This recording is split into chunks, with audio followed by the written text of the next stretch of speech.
Hi, I'm Demetria Sloan with Vantage Point Coaching, and I'm here with my friend. Lena Graham Morris, the entreprenista. And we've partnered together to bring you more than just solutions, but She-lutions. She-lutions. Real answers, real results, real life. That's She-lutions. And today we want to talk about the value of being seen versus the value of being known. Oh, you went deep right away. Right away. Immediately.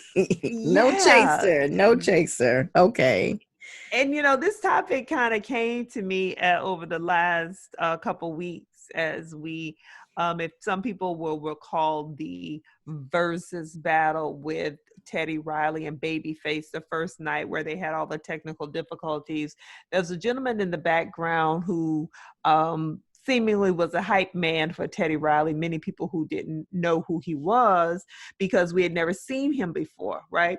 We'd seen Teddy Riley with Guy, with Blackstreet, with Right. everything. So Right. he's seen, he's seen, and he's known, right? For those of you youngins out there who might not know, or those who are not culturally versed, you can go ahead and Google those names, Teddy Yes, Riley and yes. Google Teddy Riley Babyface. I mean, if you know anything about 90s R&B music or you know anything about what they would call New Jack Swing music, right. that's Teddy Riley. And I mean, he's worked with everyone, all many Yes. great artists, including Michael and Jackson. and our hearts go out to you if you're not familiar, but again, we just want you to go ahead and Google them if you don't know already. Okay. Yes, and we might be dating ourselves, It's but okay. it's okay. Maturity has great benefits, one of them being wisdom. And so there was a gentleman dancing in the background. People didn't know who it was. And so his name is Breon Prescott. And Breon has a very storied career of his own. He's been in the music industry over 3 decades. He's managed Angie Stone. He's managed Jamie Foxx.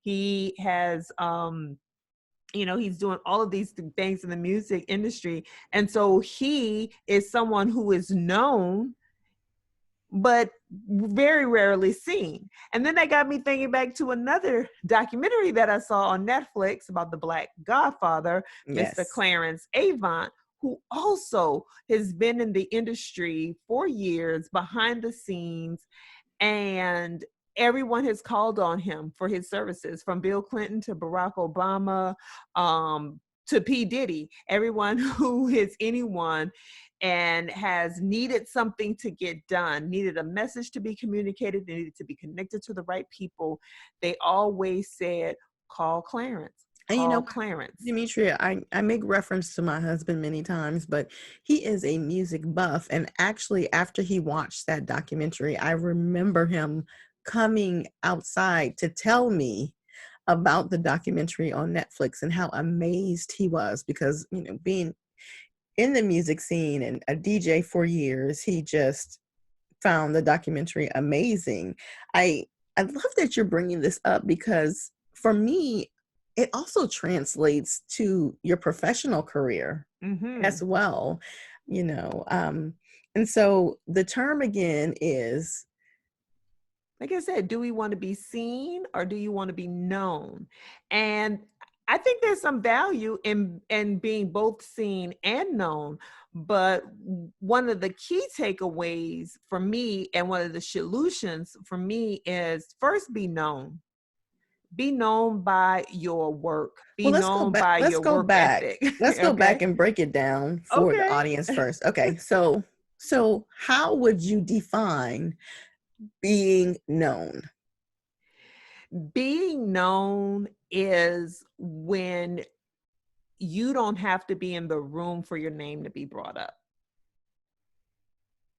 If someone is on a search, when they're seeking for whatever industry it is, whatever expertise or skill set that they need, that your name comes up in the conversation, that's because you're known for your work.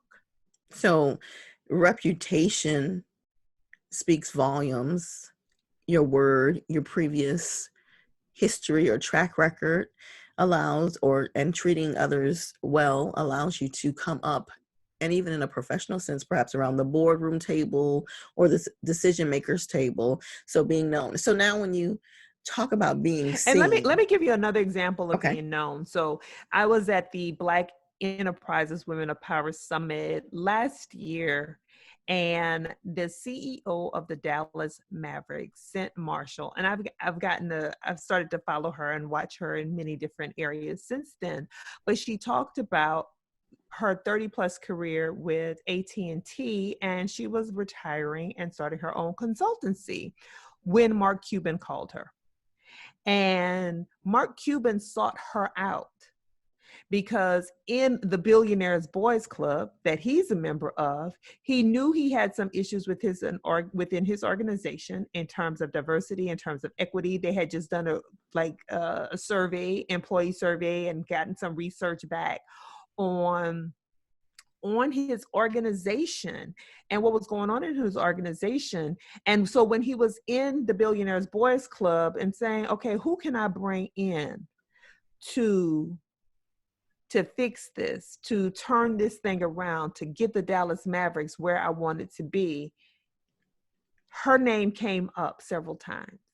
People brought her name to him. And so she said that is an example of being known, that your reputation, as you said, your work ethic, the quality of what you bring to the table, your value proposition is known well enough that people will speak your name, even though you have just retired and are starting your own consultancy and had no connection to sports at all.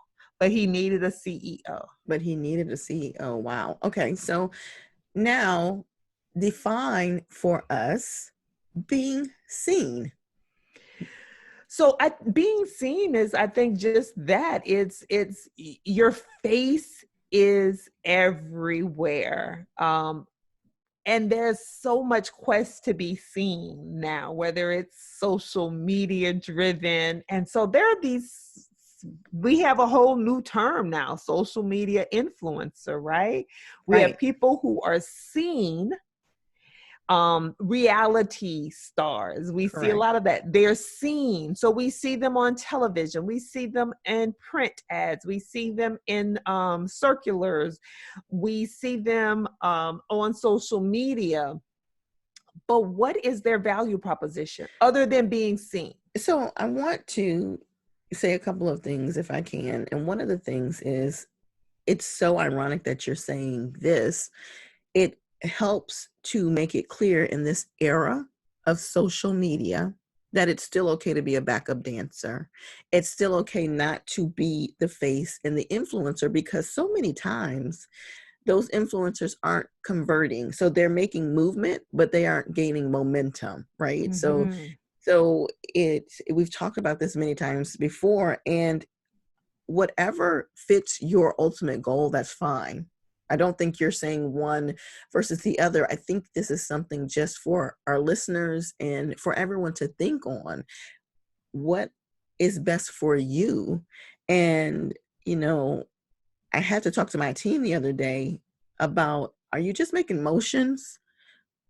Right? Are you making motions or actually moving and creating momentum? They're different things. And it coincides with what you're saying with the influencer. So you can be seen everywhere, but what does that really mean? How is that benefiting you, your business, your side hustle? Yeah. Your business, career? your movement, your purpose, like you said. I mean, you can be seen, and if you want to be seen, that's great. Again, so what is your motive, right? What do you want? So if you want to be seen and you want that recognition, that's great. Not taking anything away from that. But even those who are seen, the shelf life isn't as long. Right? Because then you have to do more and more to continue to be seen, because there's always someone like a Kardashian, younger, faster, smarter, what have you. So what do you want to be? I still think that the root is, what do you want to be known for? So what do you coach, bring to the table? so you already kind of got into the coach's corner. So let's Yes. keep on going with that. So how do you understand what you want to be known for? I know that you've brought that up with me in several sessions, and it is thought provoking, and it makes you go back to your vision board, your life vision board, the drawing board. But what are some ways that you can get down to the root, the root The of root of it all. the root of it all? Yeah, I think that you really do have to think about what your purpose is. And there's obviously, we can go through a lot of exercises and kind of work on what purpose is, but really getting clear on your own purpose and your own mission and vision as well. And so actually, I wrote something recently, and I called it your MVP, your mission, your vision, and your purpose, right? So the what you're going to do is the mission, the why is the purpose, and then what's it going to look like in the end ultimately is the vision, right? And so getting down to those things, and once there's clarity around that, pursue that. And so in the documentary, like Mr. Clarence Avant, he just was the person who got things done, right? We're kind of going backwards, but that takes me to, I think, a couple of talk me off of the bridge moments I've had with you, because I've been in those positions of being the one who gets the job done and the backup dancer, and not the person who's being seen. And it can sometimes be disheartening when people are enthralled with the person that they see all the time. So what are some, I know you've given me countless tips, but what would you share with someone who may be experiencing that now, to help talk them off of the bridge with that moment? They The know bridge that or the ledge, because I don't, if they're about to jump off the bridge. okay, the ledge. We don't want you to jump off of either. We don't want. Don't jump. It's just a terminology. So that I interchange all the time without even knowing. So the ledge. Talk me off of the ledge. Yeah. You know what? You know what? I just saw a movie. That's the reason why I have a bridge on my mind. I just saw a movie, and that's what she said, and so it's stuck in my mind. But okay. Yeah. I think that, so again, really assessing what is of most importance and what's of the most value to you. So I think in the situation that you're describing for yourself personally, and since I know a little more background, if you're the behind the scenes person who are getting things done, and it is taking something away from you and out of you, then it may not be fully in alignment. And that's why it gets under your skin when you're like, okay, this person is not just being seen, but they're also getting credited for my efforts. So difference, ladies, difference, because as ladies, we are so many times a support system, and so many times the person that is not being seen. So what you're talking about is different. We need to make sure that we have that clarity. Correct, Demetria? Yeah, absolutely. Be clear, because it's a difference between, being behind the scenes, because when you're not getting credit for your work, you're not known either. And so that's the thing that I think in your instance was really getting under your skin, because really your work and your worth were being attributed to someone else and taken away from you. And that is a key difference. Good point. Great point.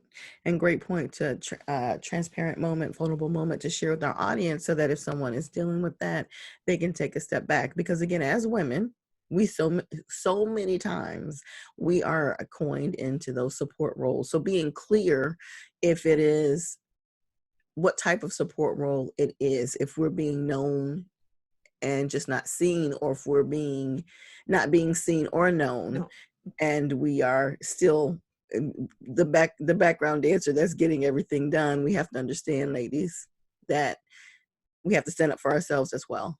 Yeah, I mean, yeah, if you're being, yeah, you're being completely written out, then it's a whole It's different, a whole different story. conversation. That's something else that we have to talk about and negotiate it. But in these situations, these gentlemen that we talked about at the start, they're known for their work and their worth, and they've been compensated as such, and they have not needed to be in the forefront.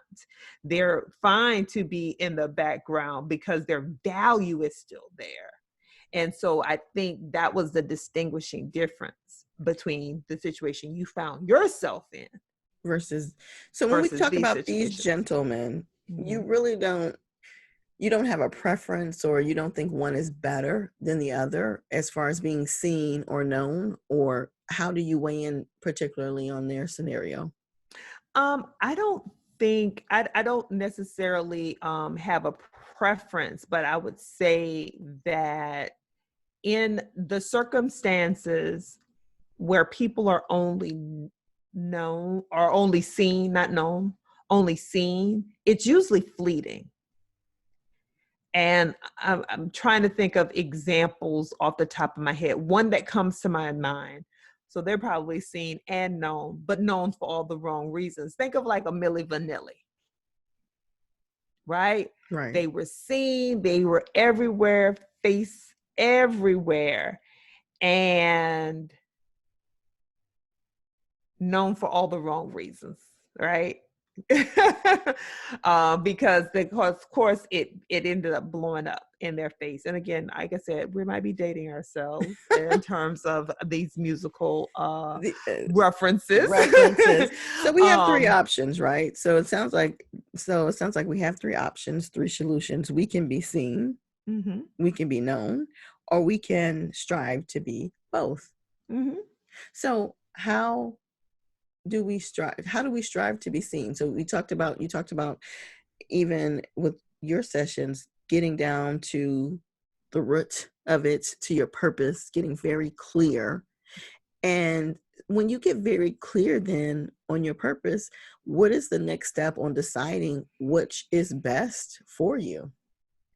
Yeah, so I think that if you first start with the value, the worth, that proposition, and become known for that, then ultimately, then and people start seeking you out, um, because you can be seen again in certain circles, because I may not want to be seen worldwide. I may want to be seen in a certain circle. Like I may want to be seen and known in this circle because this is the circle that matters to me, or the tribe or the community that's most important to me. Um, So that understanding, that initial understanding is just so critical. And so what exercises might one participate in to really get into it? So you mentioned your exercise MVP, which I'm sure is mhm. on your site. And is there anything else? How would you steer someone to really start peeling that back? Because this is a heavy conversation that you bring up, and it is something that's real, and we need to think about what we want to do before we find ourselves just wading out into the middle of the pond of nothingness. We haven't had any clear direction, Yeah. and we start losing our way. Yeah.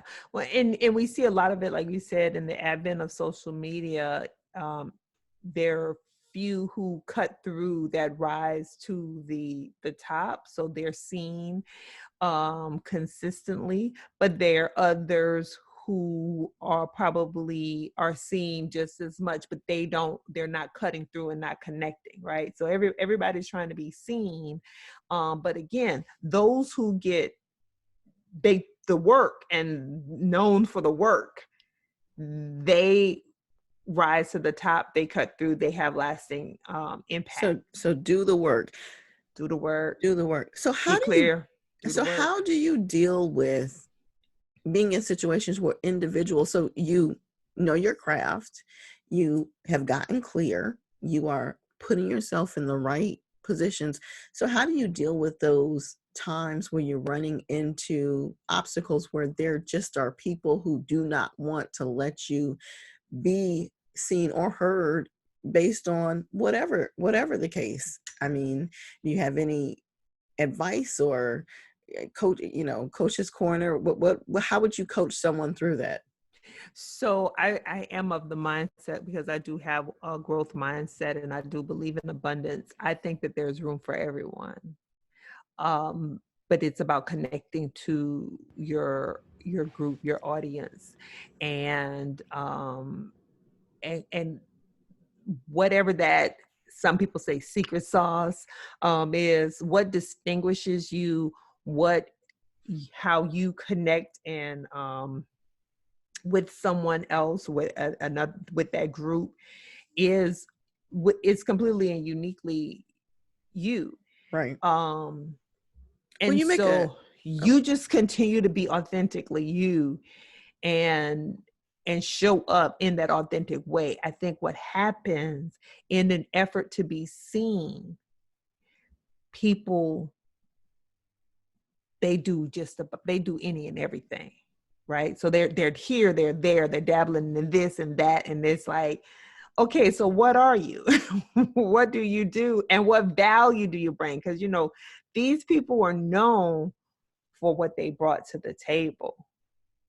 And so if you're doing a little bit of this, that, and the other, and not saying that you can't have multiple interests, but when your interests are so disparate that there's no connectivity and you just want to be seen, then what that does is it wears on people, and they're like, "Ugh," and it also brings confusion. it So you brings so much you confusion. mentioned things that gave me two solutions that I just want to circle back around for the audience. So one of them is staying true to yourself. So after you've gone through that journey and you found your purpose and your clarity, staying true your entire journey to yourself, which is key. And the next thing you mentioned connecting to your audience, but even what's also important is connecting to your tribe, the real people who advocate for you. Because if you find yourself in a situation where folks are holding you back, then perhaps that's not the group you need to be connected to. And Mm-hmm. so many times we are fearful of letting go of individuals and people in our lives because we have this perceived expectation of where we will go with them or where our path, our journey should take us with them. And many times when we disconnect, we flourish even more. And I believe that it does just play true. It's true in so many individuals' lives that they stay connected to folks who don't allow them to be seen or heard. Mm-hmm. And we can't do that. So from a coaching standpoint, what are some things, if you're in a situation with a group that's supposed to be supporting you and they won't let you be seen or heard, how do you disconnect yourself from them? Do you have any thoughts on that? Yeah, well, I think the first things first is you create boundaries and separation, but I think you also just never negotiate your worth and your your worth and your value proposition is non-negotiable. And so have that honest conversation, and then if it's not worth having the conversation, just excise yourself, separate yourself, and continue to move forward in your Wait, truth. you say that so easy. That's your Taurus background coming out. You say it so easy. Just separate yourself. Just remove Listen, yourself. But it's not so easy from everyone. So let's give maybe two or three things that can help folks to okay, separate so now themselves. this is where real solution come on. It is easy. So here's the thing. We get into what we call comfort zones, but growth only takes place when you are uncomfortable. Well, amen Because to when that. you go to the gym and start working out, and you get what? Sore. Why? Because your muscles are uncomfortable. They're uncomfortable with the weight you're putting on them. They're uncomfortable with the stress you're putting them under. But what are they doing? They are growing stronger. So it is easy, but we don't like to get uncomfortable. And we stay in relationships, whether it's with family, it could be with friends. We stay in relationships long past their expiration date. Why? Because we're comfortable. And no one likes to be uncomfortable because it hurts. It's a hot, sweaty mess. But on the other side of it, you're stronger, you're more resilient, you're more flexible, you're fortified, you look better, you feel better overall, you sleep better. Everything is better on the other side of that discomfort. Okay, But Miss Demetria. we like to run from the discomfort. So I'm saying once again that it is easy. We give that bullshit, straight up bullshit excuse that is not easy. Oh, it's not easy to let people go. Are they more important to you than you? Because if you are not as equally important to yourself as holding on to that relationship, then keep going. So, ladies, Demetria And you is not won't going be to give seen or you. known. So, Demetria is not giving you a 12-step program to No, ma'am. release any toxic people in your life. She says you just have to let go. So, can you at least during the process tell the ladies that maybe how they can cope while they're letting go? Yeah, I think that one, you need to give yourself some grace, because it's hard. So it's hard in that grief is grief, loss is loss. And there are stages of grief. So there is the denial, there is the negotiation, there is all the way till you get up to acceptance, right? So there are these stages of grief. So you will go through any type of separation, any type of letting go. You are going to experience loss. There is going to be a sadness. There is going to be a grieving period. Allow yourself to go through that grieving period and allow yourself have enough grace to go through the grieving process. See, we like to rush getting to acceptance and not allow ourselves to grieve. Know that you're going to grieve, but you're going to come out of grieving too. Well, I think that is a perfect note to almost leave our listeners on. So, Demetria came into this episode talking about being seen versus being heard. Being known, girl, being known. Oh, I'm totally off today. Okay, being seen versus being known. So Demetria came into the episode talking about or speaking about being seen versus being known. Mm-hmm. And that it is up to you to decide which one is best for you, that you have to give yourself, understand your purpose and get clarity. And through that journey, you may have to let some people go. And she is not giving you a 12-step process on how to do that. But she is saying, listeners, give yourself grace. Give yourself grace and allow yourself to grieve. That's right. And those are your Shelutions for today. Amen. All right. Well, we will see you next time or hear you, or you'll hear us. Yeah, you'll hear us next time. And we'll come back to talking you off the ledge and blowing their hair back. Because trust me, we've been having some blowing the hair back situations, but we got to mix it up for you every now and then. Right. Okay. Well, I'm signing off. I'm Lena Graham Morris, the Entreprenista, joined by Demetria Hill Sloan with Vantage Point Coaching. And we are bringing you Shelutions.